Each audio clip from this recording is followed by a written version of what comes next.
Hello friends, एक resort आहे, त्याचं लँडस्केपिंगचं काम मिळालं आहे. तर हे बघा, मी तुम्हाला दाखवते. हे असं रिसॉर्ट आहे, तर त्याचं आपण काम चालू केलेलं आहे. मी तुम्हाला दाखवते. अगोदर आपण म्हणजे पावसाची वाट बघतो, त्याच्या अगोदर जी काही कामं खोदायची वगैरे असतील, माती टाकायची असतील, ते आपण चालू केलेले आहेत. मग खोदून झालेलं आहे, माती पण टाकतो आहे. त्याच्या अगोदर आपण माती परीक्षणसुद्धा केलेलं आहे. तर त्याच्यामध्ये जे काही न्यूट्रियंट्स वगैरे कमी असतील ती खतं आपण टाकणार आहोत. तर माती टाकून घेतलेली आहे. माती टाकल्यानंतर आपण पावसाची वाट बघतो आहे.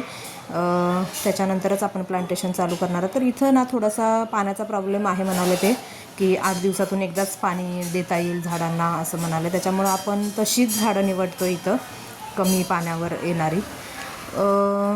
हे आता अगोदर ना आपण हे सगळं जे काही खाली लोंबकळत होत्या फांद्या, काही वाळलेल्या होत्या, त्या सगळ्या कट करून घेतल्या.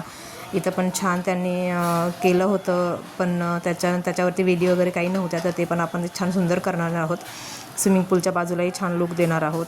तर कमी पावसावर येणारी झाडं मी कोणती निवडली आहेत आणि कसं डिझाईन केलं आहे हे पण मी तुम्हाला दाखवणार आहे. हे बघा, आपण डिझाईन पण आता करून घेतलेलं आहे. जी काही पावसाच्या अगोदर कामं करता येतील तेवढं मी सुरुवात केलेली आहे करायला.